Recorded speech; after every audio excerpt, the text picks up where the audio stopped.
So இந்த ஷார்ட்ஸில் நம்ம வந்து இந்த ப்ராப்ளம் தான் நம்ம டிஸ்கஸ் பண்ண போகிறோம். இந்த ப்ராப்ளம் பாருங்களேன் ரொம்ப சின்ன ப்ராப்ளமாக இருக்குது. பட் ஆனால் பார்த்தீங்கன்னா ரொம்ப லென்த்தியாக வந்து இருக்கும். இதில் வந்து பார்த்தீங்கன்னா நிறைய கான்செப்ட் வந்து உள்ள வந்து நமக்கு வந்து மிக்ஸ் ஆகிருக்கும். இங்கே என்ன கொடுத்துருக்காங்க, at 60 degree centigrade dinitrogen tetra oxide is 50% dissociated. Calculate the standard free energy at this temperature and at 1 atmosphere வந்து கொடுத்துருக்காங்க. அப்போ நீங்கள் என்ன கொடுத்துருக்காங்க பார்த்தீங்கன்னா ஸ்டாண்டர்ட் ஃப்ரீ எனர்ஜி வந்து நமக்கு வந்து கேட்டுக்கிறாங்க. அப்போ ஸ்டாண்டர்ட் ஃப்ரீ எனர்ஜிக்கு வந்து நமக்கு என்ன formula, delta G which is equal to minus 2.303 RT log வந்து பார்த்தீங்கன்னா இங்கே வந்து கேஸ் தான் கொடுத்துருக்காங்க இல்லையா, டைநைட்ரஜன் டெட்ராக்சைடு வந்து கேஸ் மாலிக்யூல். அப்போ நமக்கு என்னென்னா கேபி தான் நமக்கு வந்து வரும். அப்போ நமக்கு வந்து கேபி வேல்யூ வந்து நமக்கு கொடுக்கல, டெல்டா ஜி நம்ம கண்டுபிடிக்க முடியாது. அப்போ கேபி வேல்யூ நீங்கள் என்ன பண்ணால் ஈக்லிபிரியம் சாப்டர் கான்செப்டை யூஸ் பண்ணி நீங்கள் தான் கண்டுபிடிக்கணும். ஓகேவா? அப்போ அங்கே ஈக்லிபிரியம் சாப்டர் வந்து நெக்ஸ்ட் சாப்டர் தான் வரும். நம்ம இது வரைக்கும் நம்ம இதை படிக்கலை. பட் ஆனால் அது ஈக்லிபிரியம் கான்செப்ட் நீங்கள் வந்து யூஸ் பண்ணணும்.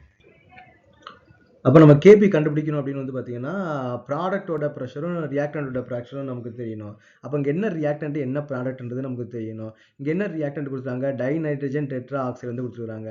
அப்போ N2O டைநைட்ரஜன் டெட்ரா ஆக்சைடு பார்த்தீங்கன்னா N2O4.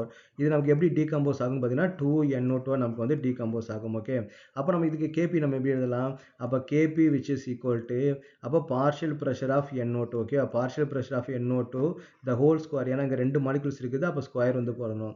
அப்புறம் பார்ஷியல் ப்ரெஷர் ஆஃப் வந்து பார்த்தீங்கன்னா N2O4 வந்து நமக்கு வந்து கொடுக்கணும். அப்போ இங்கே நமக்கு பார்ஷியல் ப்ரெஷர் ஆஃப் NO2 வந்து கொடுத்துருக்காங்கன்னு பார்த்தீங்கன்னா கொடுக்கல.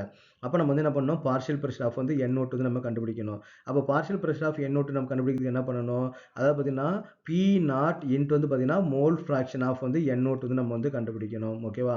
ஸோ அப்போ வந்து P0ன்றது என்னன்னு பார்த்தீங்கன்னா இங்கே 1 அட்மாஸ்பரிக் ப்ரெஷர் வந்து நமக்கு வந்து கொடுத்துருக்காங்க இல்லையா, அப்போ 1 வந்து எடுத்துக்கலாம். அப்போ மோல் ஃப்ராக்ஷன் ஆஃப் NO2 வந்து நம்ம வந்து கண்டுபிடிக்கணும். அப்போ மோல் ஃப்ராக்ஷன் ஆஃப் NO2 நம்ம கண்டுபிடிக்கிறதுக்கு நமக்கு என்ன பண்ணணும் அப்படின்னு வந்து பார்த்தீங்கன்னா மோல்ஸ் ஆஃப் வந்து பார்த்தீங்கன்னா moles of NO2. Okay, moles of NO2 divide by moles of வந்து NO2 ப்ளஸ் வந்து பார்த்தீங்கன்னா மோல்ஸ் ஆஃப் N2O4 வந்து நமக்கு வந்து ரெண்டுமே தேவை.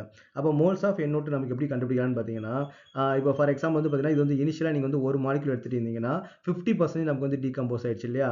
அப்போ ஒரு மாலிகுல் எடுத்தீங்கன்னா அதில் 50% நமக்கு என்ன ஆகும்னு பார்த்தீங்கன்னா 0.5 தான் நீங்கள் அந்த டீகம்போஸ் ஆகிருக்கும். அப்போ 0.5 தான் ரிமைனிங் வந்து நமக்கு வந்து இருக்கும். இங்கே நமக்கு என்ன ஆகும், இங்கே ஒரு மாலிகுல் குறைஞ்சிது அப்படின்னா, இங்கே ஒரு மாலிகுல் குறைஞ்சிருந்ததுன்னா இங்கே 2 மாலிகுல் ஃபார்ம் ஆயிருக்கும். அதான் நமக்கு ஈக்குவேஷன் இல்லையா. அப்போ இங்கே 0.5 குறைஞ்சிருந்தது அப்படின்னா இங்கே 2 into 0.5 வந்து நமக்கு வந்து ஃபார்ம் ஆயிருக்கும். அப்போ which is equal to 1.